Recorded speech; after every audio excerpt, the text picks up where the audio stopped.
Okay, welcome back to the Investigative Journal on this December 20th, 2016 day on our calendar. I'm your host, Greg Anthony. You're listening to FirstAmendmentRadio.com. You can catch my show every evening, Monday through Friday, 6 p.m. to 7 p.m. on First Amendment. They also play the show at 11 a.m. Pacific Time, and if you can't get it there, go to my long-standing website at arcticbeacon.com, and you can get shows going back over a decade in what I call the Vatican-led New World Order, all its ramifications and how its tentacles spread throughout the world. Okay, a lot to cover today, and it's going to be a very, very interesting show, how we pull everything together from the terrorist attacks that recently occurred, or shall we call them false flags? That's up to you. All the way to where this really comes from. But before I do that, let me give you the Jesuit quote of the day. And we haven't heard from Adolf Hitler in a while. And he's, of course, his mentor was Pope Pius XII. And here's what he had to say about the Jesuits. Something that most of our historians don't want to deal with. I wonder why. Now, he said this: above all, I have learned from the Jesuits, and so did Lenin too, as far as I recall. The world has never known anything quite so splendid as the hierarchical structure of the Roman Catholic Church and Vatican. There were quite a few things I simply appropriated from the Jesuits for the use of the Nazi Party. In Heinrich Himmler, I see our Ignatius Loyola. Wow, quite interesting. Thank you, Adolf. Okay, let's start out with the two terror attacks that were reported in the mainstream media yesterday. That's a good starting point. Now, it comes coincidentally with this huge crisis in Aleppo, in Syria, where hundreds of thousands of people are being shipped out, sent to Europe, sent all over the world. And these terror attacks came at that time, which is quite interesting. And they both happened on the same day. The first one was a supposed lone gunman shot the Russian ambassador to Turkey. That could be a powder keg. Now, the question becomes, do you believe it really occurred, or is it a false flag? Now, the question that I just asked doesn't make any difference to 99% of the population who buy everything hook, line, and sinker. And it doesn't matter if they think it's a false flag or not, because they don't know where it's coming from. They don't understand how the Jesuits and how the elite operate. And so when I say that to that group, it makes very little difference. And when you're talking to people, remember that. Now, secondly, if you're of the mindset and you've taken the time to research where this terror, how this war on terror began, who orchestrated it, and the difference between this orchestration of the war on terror and, let's say, World War II, which was also orchestrated, in World War I, etc., they've orchestrated a war where there's really no battle lines. You know, you knew who you were fighting against in World War II. The two sides were there. Many people didn't understand. They were all controlled by the same people at the top, the Roman Empire, of course. But when we look on the war they're creating now, there is no front lines, right? However, yesterday I was listening to, and I'm forced to listen to the mainstream just so I can present something halfway intelligent on this radio show, because you have to compare what they're doing to what's really going on in the world of reality, which I'm talking about now, and the world of fantasy that 99% of the population agrees. Now, there was a guy who's an expert, supposedly, on terror. His last name is Gorka, and he comes on as an analyst on Fox News all the time. Also has met with the President-elect Trump, etc., and he said this. He said, the battle lines now are as soon as you step out of your house, you have to be aware that you're in a war. And that, to me, struck a chord, because I said, boy, this is what they're doing. They're going to make everybody so frightened just to walk out of their door, afraid they're going to get bombed, afraid they're going to get killed by some Islamic terrorist that hates America and wants to destroy Western civilization. Well, Western civilization is under attack, but you have to understand where it's coming from and who these people are that are orchestrating this war on terror. We'll get to that in a minute. But I watched a short video, and you can get this video on a website called The Russofile, PHILE.org. And you watch this little clip because, coincidentally, they had the ambassador's murder photographed and videoed.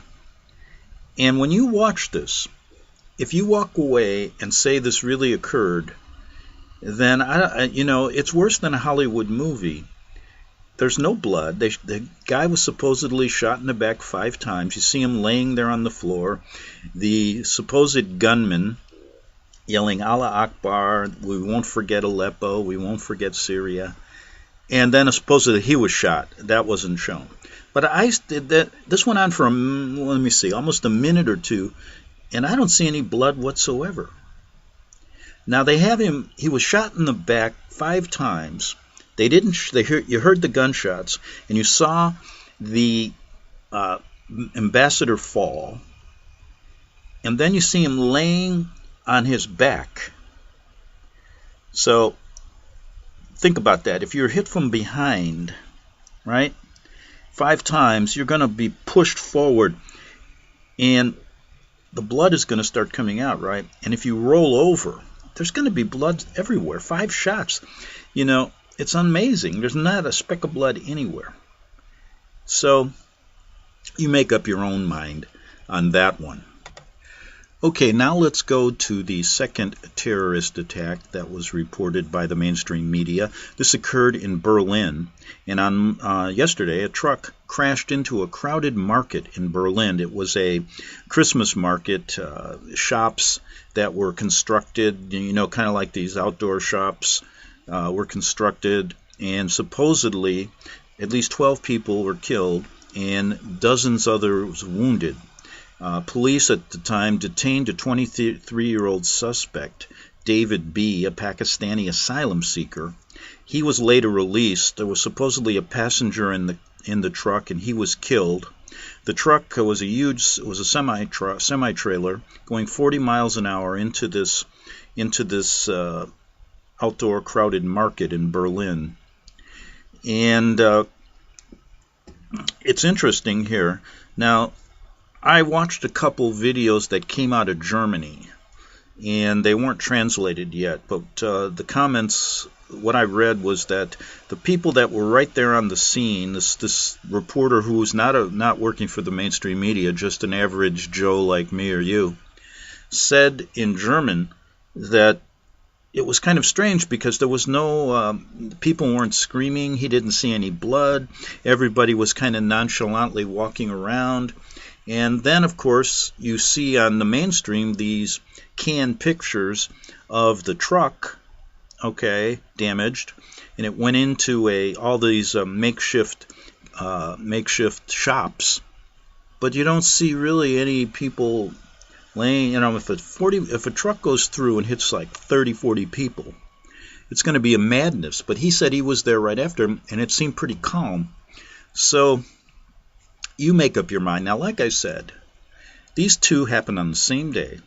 And what is this all about? It's orchestrating this fear around the world, and it's also orchestrating now the Trump administration to really ramp up its war on terror. And once that happens in the United States, it's going to ramp up all over the world, and you're going to get a conflict, kind of like what they do here. I believe that this was an orchestrated event, and it's kind of like what they do. They take a snowball and they roll it down a hill, and it just continues to get bigger and bigger and bigger, and there will be actual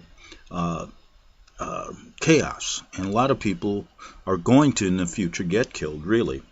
And all they did was not maybe, but if you really understand how this works, they create these terror attacks, and if you look back at some of the ones in the United States that researchers have talked about, you can see how they were orchestrated for a reason. So they want you to get so frightened that you can't walk out of your house. Now the question becomes, if you're the 99% who think this is real, you're going to fall prey to their fear. If you're the 1 or 2% that understand this, you may be able to realize what's happening and try to warn your fellow citizens. That's all we're doing. Now, I'm not saying they're not creating a climate of what they really want to do is destroy Western civilization, of course, but I think it's important to understand how they're doing it. We'll get to that in a second. Now, I did find one video from this group called, what are they called? Press TV. Okay. And it's an Islamic woman, reporter. She's dressed as one, so I assume she is. And she's interviewing a researcher from Chicago about this possibility of a false flag. It's the only one I could find so far. And I'm sure there'll be hundreds out there soon.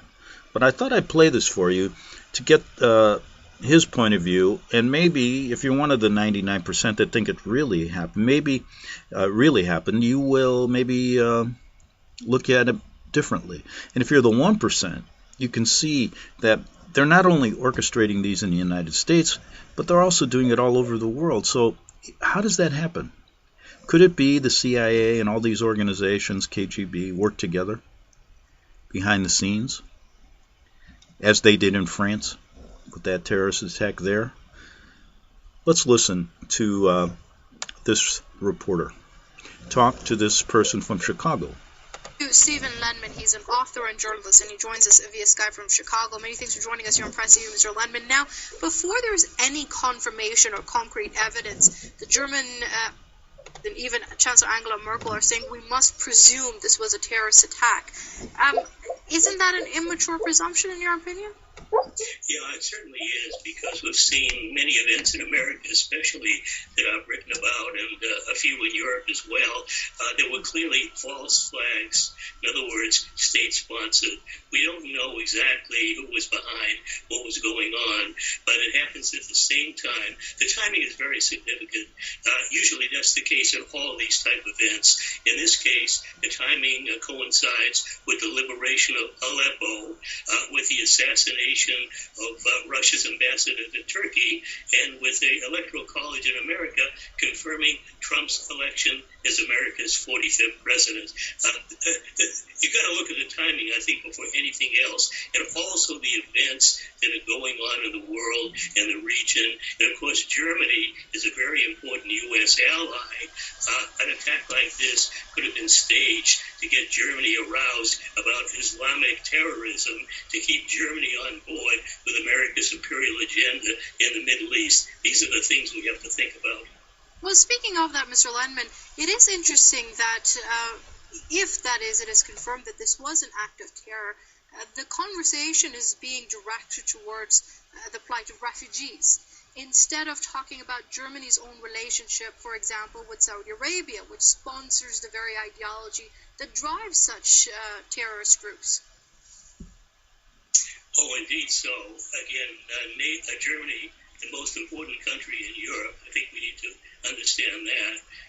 Also beefing up its military. I think it's been doing it for some time after basically disarming after World War II. Very much a part of America's imperial wars, aligned with the rogue regional states, Saudi Arabia, Qatar, Israel, the other Gulf states. This stuff is going on. And, it really seems like this is part of a campaign to keep Germany in line with America's agenda. Maybe we'll see another attack following this, maybe in France, maybe in Britain. All of these have meaning in my mind. I haven't written so far about the German attack. I'm concentrating on the one in Ankara. But the two seem to tie together, maybe with a similar objective. Vladimir Putin very outspoken about the assassination of his ambassador, calling it a willful provocation, and I think very possibly that dirty CIA hands were involved. Maybe dirty CIA hands were involved in what happened to Berlin. Well, when you speak of objectives, Mr. Lendman, let's not forget Merkel wants to be re-elected as Chancellor. How would this hurt her chances, if at all? Well, the election is next year, I believe. Her popularity certainly isn't what it was when she ran last time. And the idea of many refugees coming into the country have got a lot of German people very upset. I don't know how this can help her in any way. I would think it would hurt her, but it's a long time between now and the election, so probably this will end up having no effect at all. What really would affect her election is what happens much closer to the date, and that's a long way off yet. Okay, this is all happening now, and where did it all come from? I mean, where is this Islam or radical Islamic hatred for Western civilization and come from? Has it ever happened before? All of these questions have to be answered.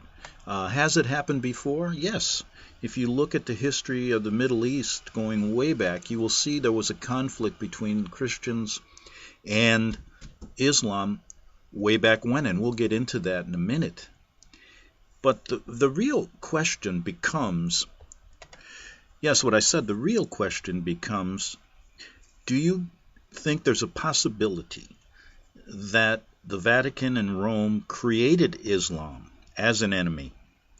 And when you say that to people, they are confused. But if you really study, and who proves it? Who can prove it? Well, there's a lot of circumstantial evidence. There's a lot of evidence in the Quran and also the Bukhari, which we're going to reference today. And the Bukhari is a collection of sayings and deeds of the Prophet Muhammad, collected oral collections. And we're going to look at that today. And it shows you this connection between the similarities and the connection between Rome and Islam. And let's not overlook the main theme behind all of these terror attacks that the media is consumed with daily, lone wolf terror attacks, how do you protect yourself, etc., etc. And basically, when it boils down to is that they want to destroy Western civilization as we know it.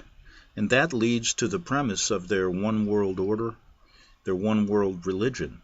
And this war on terror is designed to unite the whole world under those two principles. So let's start out by saying many people now understand the Jesuit order and all of the tentacles of the Vatican. And more people are understanding that. But the question becomes, let's look at the possibility and also the strong probability that Rome created Islam for this very reason, and they're doing the same thing today as they did in history before. So let's look at the Bukhari and see the similarities and see that there is strong evidence of this connection. And I believe it's important that people understand this. So we're going back not only to the Jesuits and the Vatican, we're going back to this whole idea of creating Islam. Radical Islam and Islam are the same. Now, you may have moderate Muslims here in America right now, but I assure you, if their numbers grew and the radical Islam element came, they would either have to fall in line or be killed just like any other heretic or infidel, as they call them. So let's look at the Bukhari and see what I'm talking about. Okay, I think there's a secret between the Vatican and Mecca. And the Quran and the Bukhari prove Rome created Islam. And let's look more in depth at this. Okay? Now, the Bukhari is considered the most authentic collection of Muslim traditions of Muhammad. And as we look at it, the Bukhari reveals how Rome planted Islam. It's an amazing story. And we're going to look at this quickly. Muhammad was born in 570 in Mecca under the Roman Catholic rule of the Byzantine Empire. Now, let's look at this Byzantine Empire. And it started in 574, and we're going to go through all the years and show you the connection here between Rome and the Byzantine Empire. Okay? And it takes us up to 641. So let's do that now. In 574 to 582, the Emperor of Rome was Tiberius II Constantine.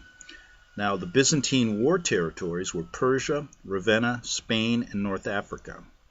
In 582 to 602, the emperor was Maurice, and the battlefield was Persia, Ravenna, North Africa, and Western Mediterranean. Now, 602 to 610, the emperor was Phocas, Phocas, and then what was going on was the Persian Civil War. Now, 610 to 641, Heraclius was the emperor, and the Byzantine war territories were Persia, the Arabian Muslim invasion, Rome and Syria. So there you have it. Now, the interesting thing about this is that there's a connection between Rome and Christianity, too, that was growing in that area. And they had, I believe, to figure out a way to eradicate Christianity, just like they're trying to eradicate it today. Now, remember this. In the year 610, Muhammad was 40 years old, and he was married to, who was he married to? His Roman Catholic wife for 15 years. All right? Now, the Byzantine Roman Empire in 600 AD kind of looked like this. Rome, and then you can see Jerusalem, and true Christians against the Roman Church, and the Jews joined the Persians to throw off Roman Catholic oppression. Now, is it possible that Islam was created to fight off the Christians? That is a good possibility. It sure was. Now let's look. Islam started from Muhammad's first wife, wealthy Roman Catholic widow Khaja bint Khuwaylid, who married her young and illiterate employee. Now, according to Alberto Rivera, Muhammad's marriage was an assignment given to Khadija by the Vatican.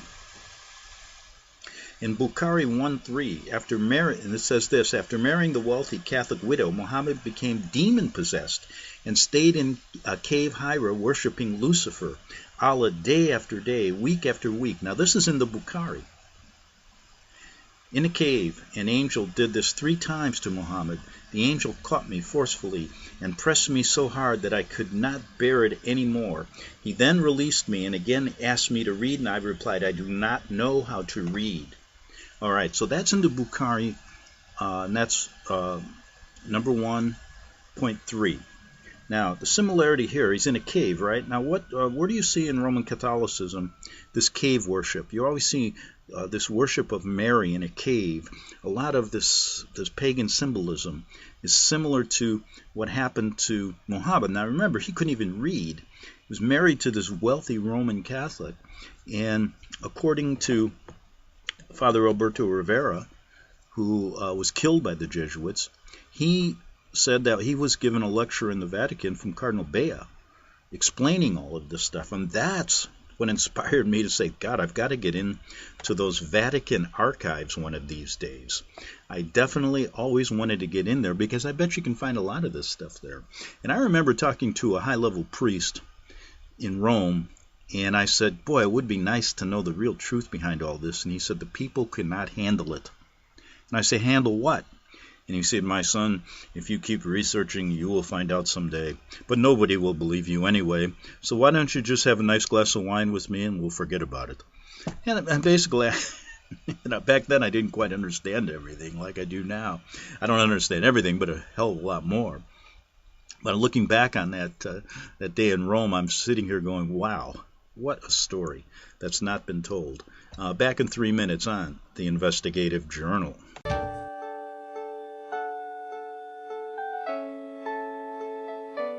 The program you are listening to is 100% sponsored by you, the listener, on this First Amendment Rights Media channel. You will notice that there are few commercials on this radio network. There's a good reason for that. Corporate advertising dollars come with strings that limit program content. So without your help, these programs cannot continue on internet or our several affiliates. If you benefit by the educational law programs, we ask you to give.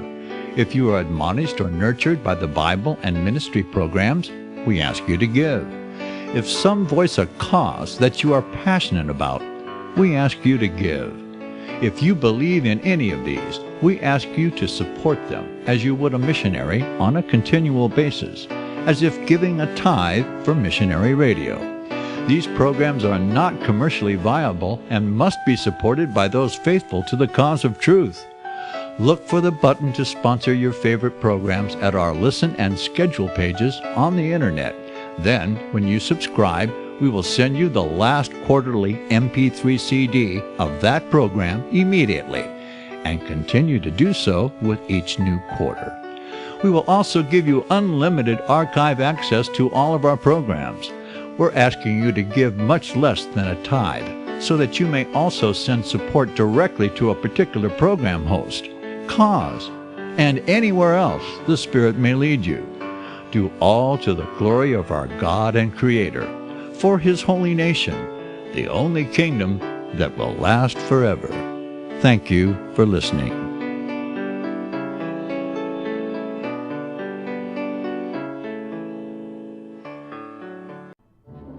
The book of Revelation says, "The spirit of prophecy is the testimony of Jesus Christ." This is at the very heart of FirstAmendmentRadio.com. In that spirit, we have created the Prophecy Reality News app for all of your mobile devices, streaming First Amendment Radio 24 hours a day, 7 days a week. Available for your Apple, Android device, and smartphone, absolutely free. Get the Prophecy Reality News app installed today, so you can listen to First Amendment Radio wherever you are. The Prophecy. Since the beginning of time, kings have sought it, nations have fought for it. It has been traded, it has been borrowed, it has been purchased, it has been stolen. There's a reason for it. To secure the blessings of liberty to ourselves and to our posterity, invest with the security of gold and silver. Call Discount Gold and Silver Trading at 1-800-375-4188 or visit discountgoldandsilvertrading.net. Listen to Financial Survival with your host Melody Cedarstrom right here on FirstAmendmentRadio.com at 4 p.m. Eastern or 1 p.m. Pacific Time. Visit discountgoldandsilvertrading.net or call Discount Gold and Silver Trading at 1-800-375-4188. Toll free 1-800-375-4188. Okay, we're back for the second half hour of the Investigative Journal, and I want to continue with the idea that the Quran and the Bukhari prove Rome created Islam. So we have in the Bukhari, we have Muhammad in this cave. Now remember, he's been married to his Roman Catholic wife, and he's been in this cave, demon-possessed, so to speak, and Muhammad was so afraid of the angel that supposedly came to him, he ran to his wife screaming, "Cover me, cover me." And isn't that interesting? You never hear about this stuff. Khadijah then comforted Muhammad. "Allah will never disgrace you," she said. "You keep good relations with your kin, help the poor and destitute, serve your guests generously, and assist the deserving calamity-afflicted ones."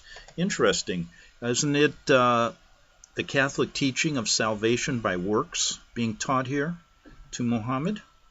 Yeah, of course it is. So it goes on.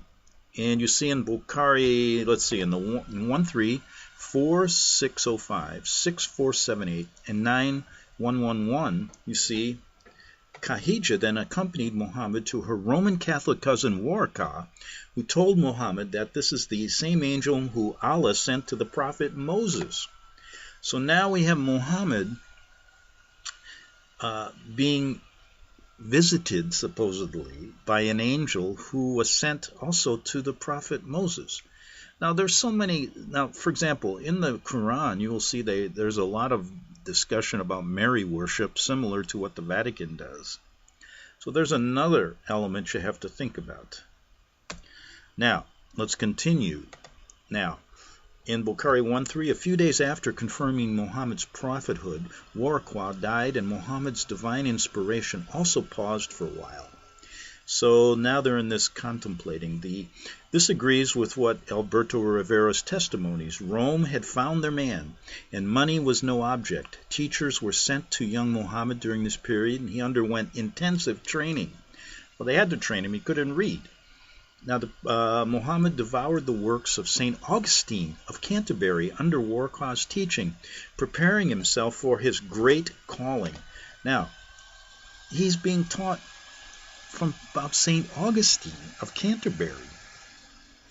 Isn't there a connection here between the Vatican and this supposed great calling that I think they're just setting him up?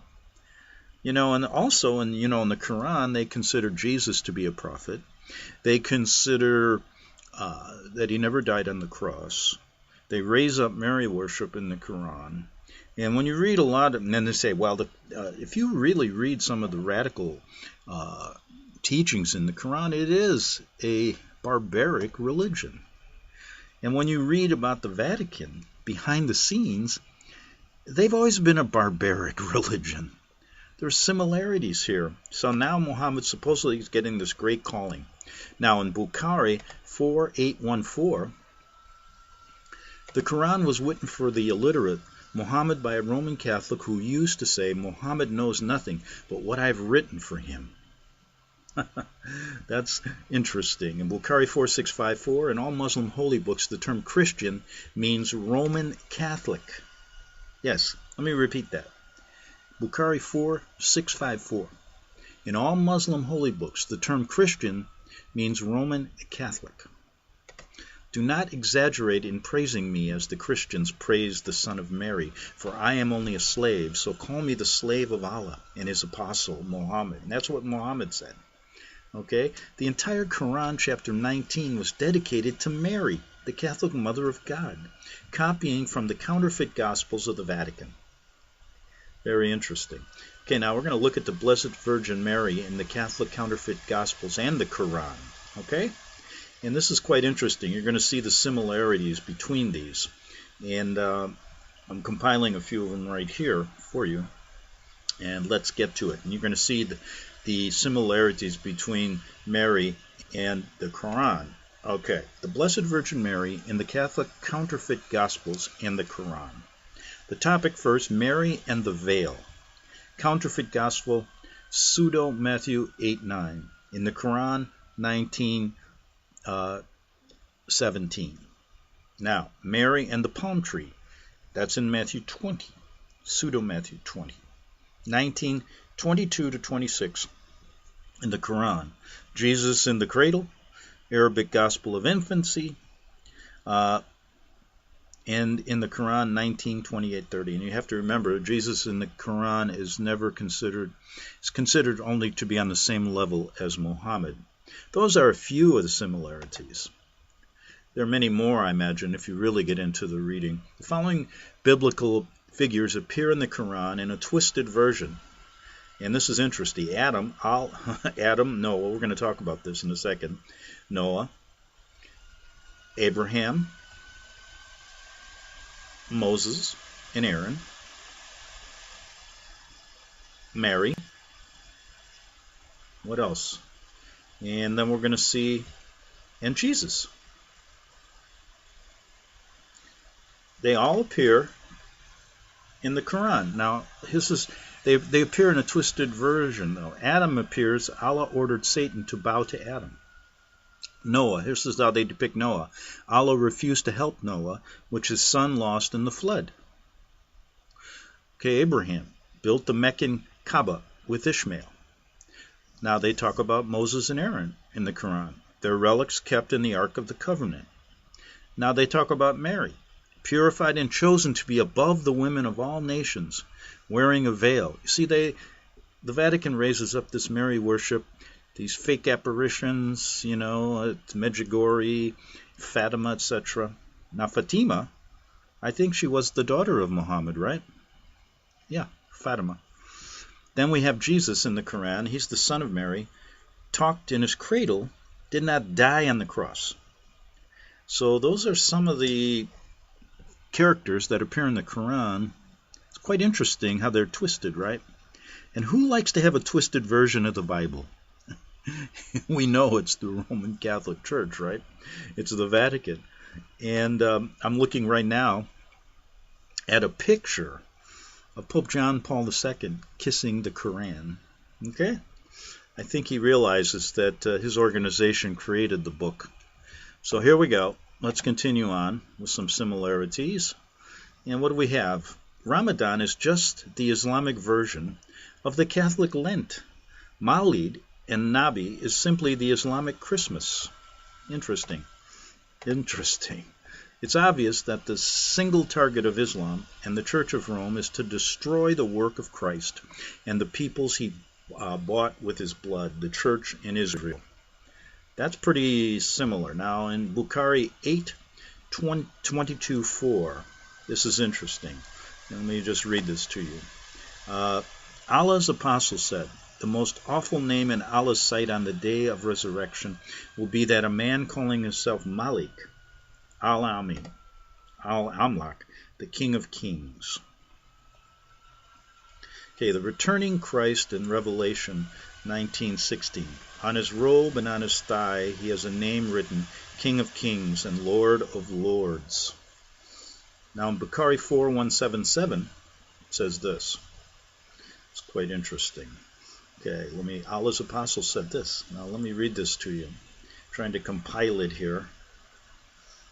And it's quite interesting. Okay. Now, first of all, where am I getting all this stuff from? Well, there's a nice little 9-minute video that you can go to, and I will give you that at the end. And well, I'll just Google Quran and Bukhari prove Rome created Islam. All right? Now, Bukhari 4:177. Allah's apostle said, now, isn't it interesting they call them apostles? The hour will not be established until you fight with the Jews, and stone behind which a Jew will be hiding will say, O Muslim, there is a Jew hiding behind me, so kill him. So it's a radical religion, and I always knew that, you know the Vatican wants to, why'd they create Hitler? Kill the Jews. They want to kill true Christians. Why did they put Tony Alamo in jail, in prison for 175 years? Why did they torture Christians all over the world? That they're still doing today. It's the same Vatican, the same Roman Empire. So let's continue. Only got a couple more minutes. And there's so much more of this if you really get into what's being said in the Quran and the Bukhari. The Vatican, now listen to this. The Vatican openly invoked Lucifer at its 2012 Easter Vigil. And I remember playing this a couple times for you. But here's what the priest was actually saying in Latin. He said, O Lucifer, who will never be defeated, Christ is your son, who came back from hell.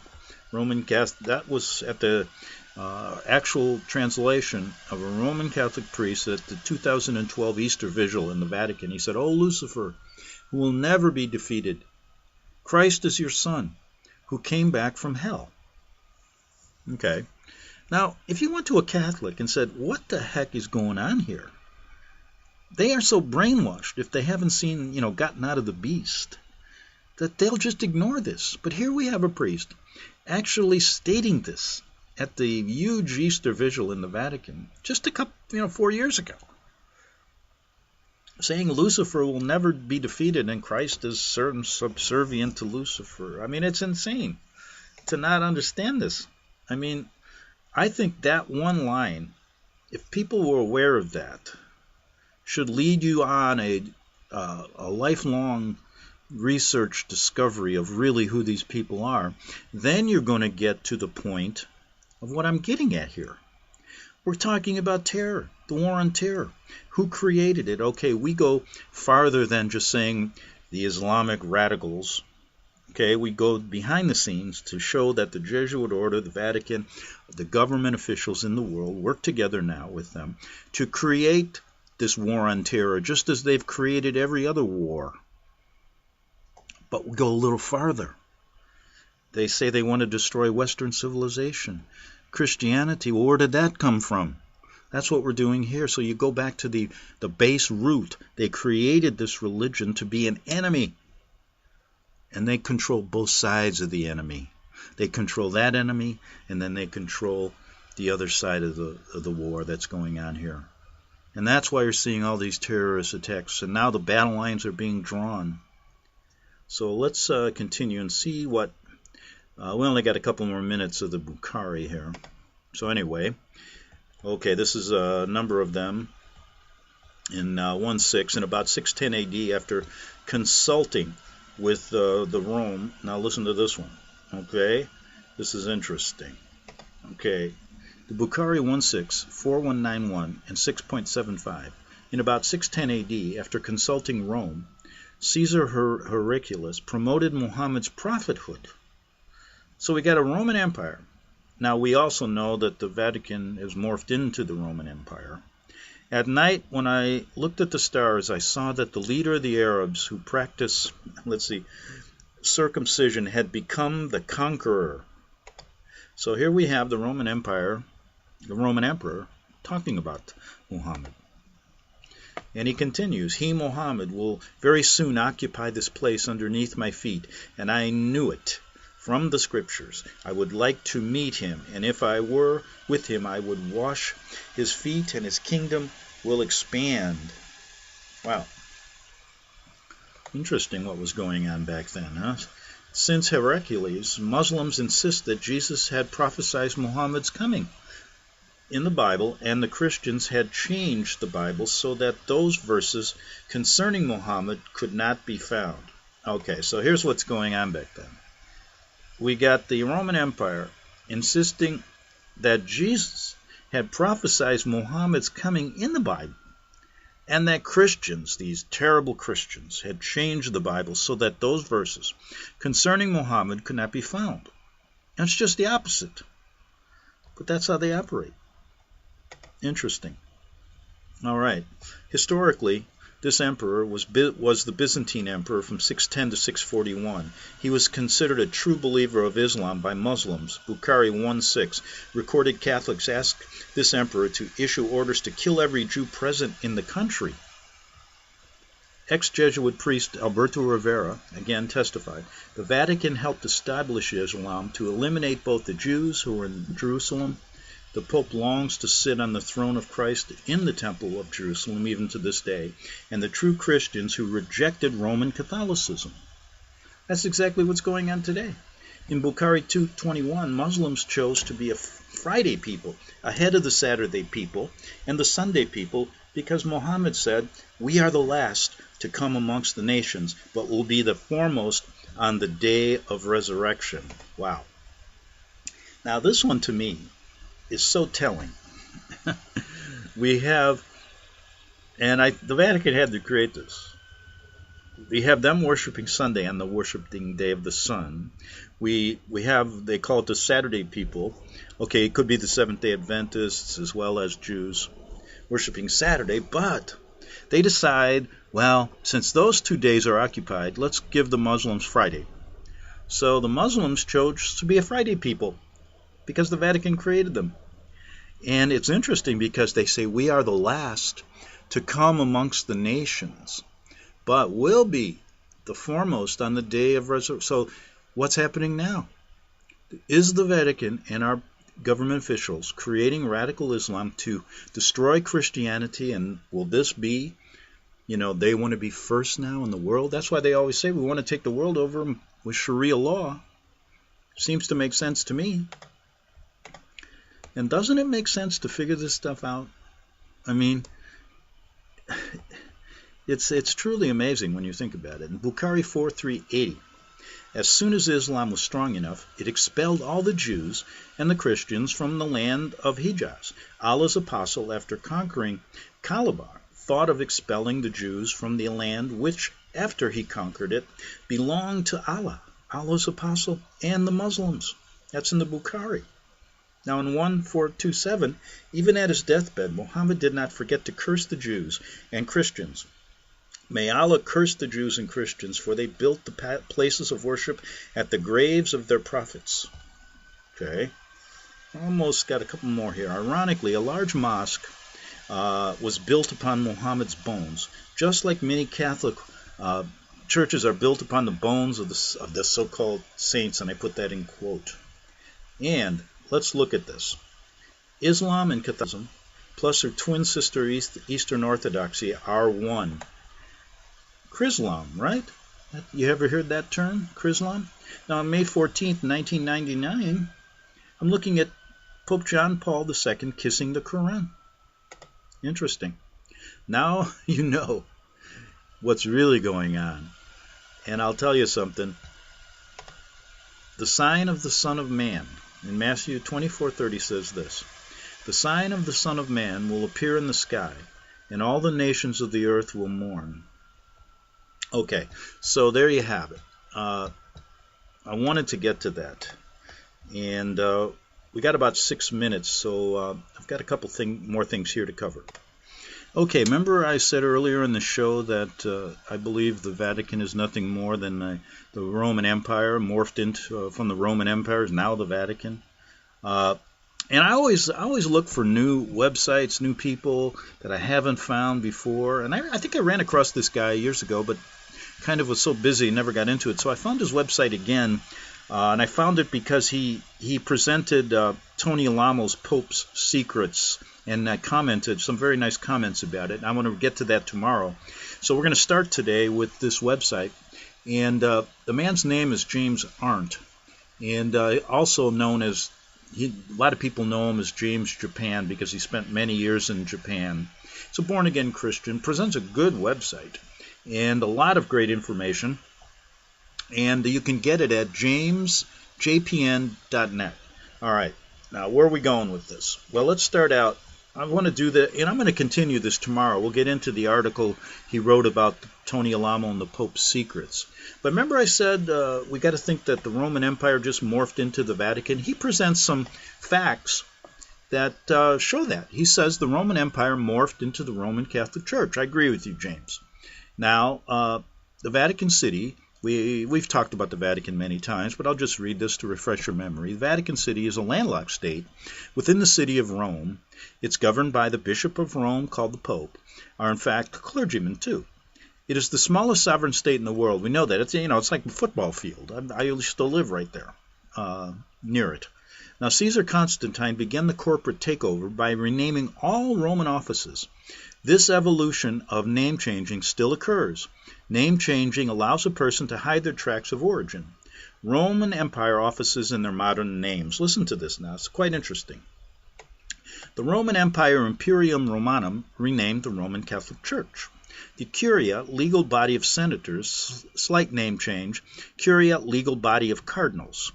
The Roman Empire renamed the Roman Pope, head of all church and state affairs.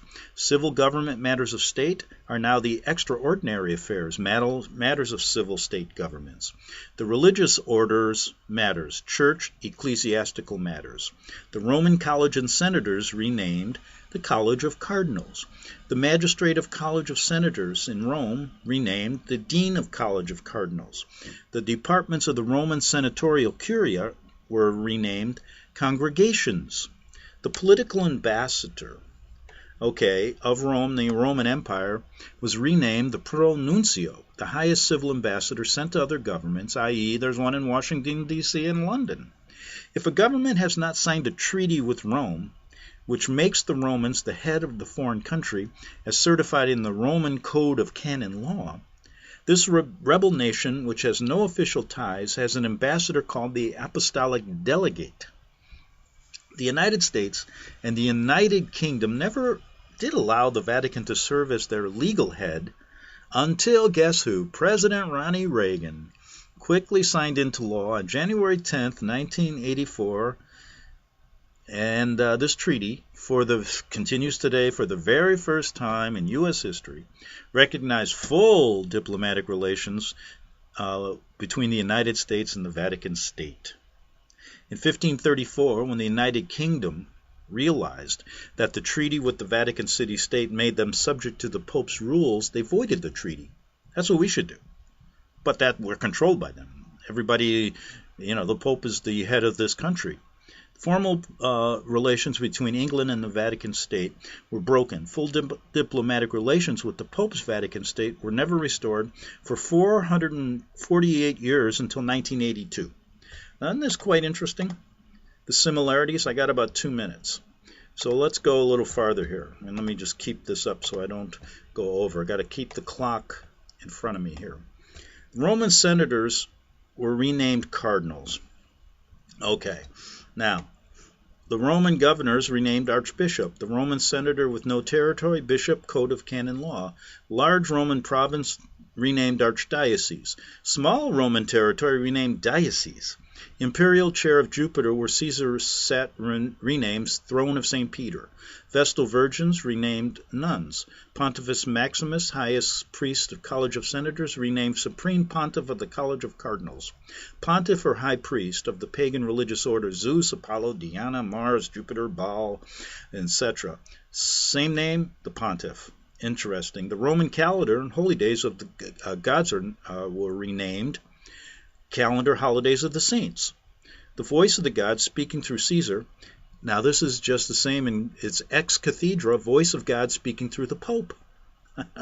And there's a few more here. Praying to the dead human God renamed praying to a saint. A decree of Caesar, dictator for life, the Pope's infallible dogma. Pretty good analogies and pretty good proof. Guess what? That the Roman Empire still lives today, and the Roman Empire is now called the Vatican. Guess what? What was the Roman Empire's goal? It was to take over the entire world. And maybe they're doing it right today. But good news, it won't last long once they do. And we'll get to some of that tomorrow. Tomorrow I want to get back to a little bit more of what Mr. Arndt does on his website, and also talk about that Pope's Secrets. He comments about it. And we'll be back tomorrow on the Investigative Journal.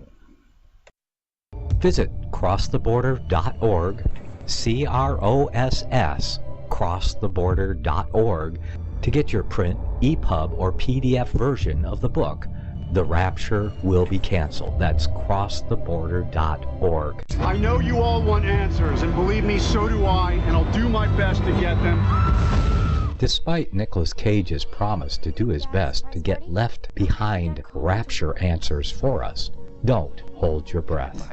Not everyone believes Left Behind is true prophecy. Some may even regard as conspiratorial the mainstream re-release of the Left Behind movie, with actor Nicolas Cage portraying the main character, as an attempt to further reinforce in the minds of all this perception of false prophecy, in order to condition the masses for the play about to begin. If you want true Bible prophecy answers, get the book, The Rapture Will Be Canceled. The author exposes the Latin rapture origin, the 7-year tribulation deception, true Bible revelation of Daniel's 70 weeks, the abomination of desolation, the restrainer, America in the Revelation, the image of the beast and the mark of the beast, and the truth about God's chosen people, and so much more about Bible prophecy. This book will shatter the Left Behind paradigm of future events. Get the book, The Rapture Will Be Canceled. Visit crosstheborder.org, CROSS, crosstheborder.org, to get your print, EPUB, or PDF version of the book, The Rapture Will Be Canceled. That's crosstheborder.org.